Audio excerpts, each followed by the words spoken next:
Welcome to episode 12 of my Hovercraft Origin series. This is a 63 Chevy Nova, known around these parts as the Supernova. It's a 1/25th scale AMT curbside kit. I call this diorama the last shade tree. So the story is that our android, Jimmy, was flying his Supernova around the wasteland, and he developed some turbine issues. He had a sputtering out of the driver's side turbine, and he had to land and fix it on his own. So he had a bunch of tools in the back and landed near the last shade tree. And he is working on it. He's got his sockets and wrenches out, and he is fixing the problem. All right, there's a lot going on the rear here. There's two banks of 4 mini turbines, and those mini turbines take in a lot of air, and that air is drawn in through the roof, and it somehow makes it down into there, and these generate a lot of heat. So we've got some ventilation on the side here. This thing goes real fast, so we've got a wing in the back for aerodynamics, and there's some elevators on the back. These wings move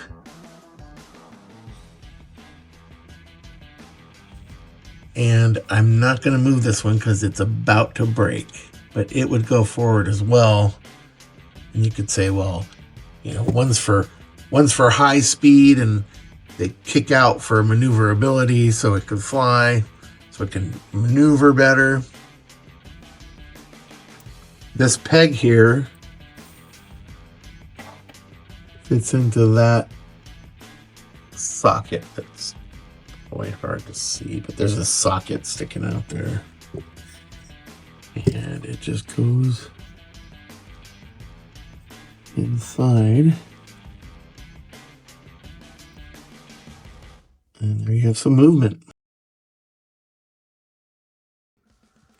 You can see some of the internal hoses and pipes and fuel lines in the back there. I angled these in. I cut this section out. I cut the back section out off of the car, the back quarter panel, and made a recessed area here to give more air to the intake. There is a racing stripe on the side. That piece of trim has fallen off.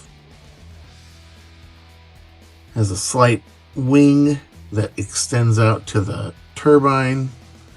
Aerodynamics.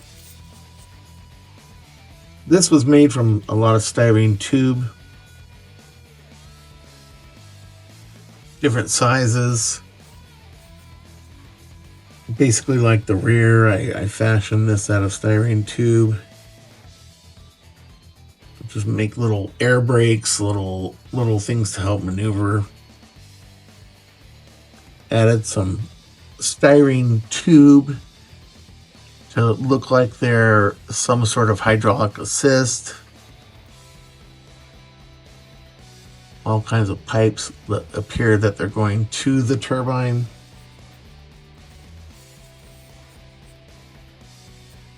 These were basically all scratch built out of styrene tube of various sizes, just stacked one inside of the other. I cut out the grill and the original grill and put in just thin slats. And I created little covers for the headlights. Now, I'm going to lift this off of here because it's not held down. It's not going to be pretty. I got this ready for the Kansas City Model Show.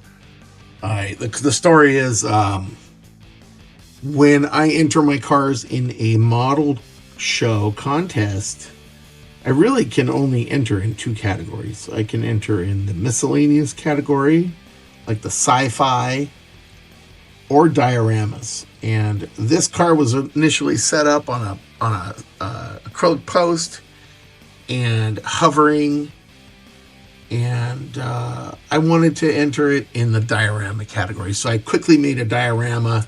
I had this figure and I wanted to try him out. So I quickly wired it up with the flashing lights underneath and a smoke cloud. So it's not pretty. I did not take a lot of time getting this on here. The wires are probably held together with tape. There's the undercarriage. Got a big old fan under it. Went a little crazy on that undercarriage, and it's a shame that it's not seen. These were too bright, and I covered them with yellow tape because they were just way too bright, flashing too bright. You can see my soldering is exposed.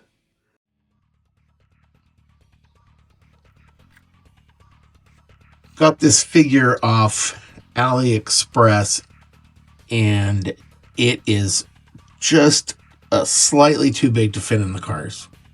I have put one of these in one of my cars, and they're just, a scale or two too big.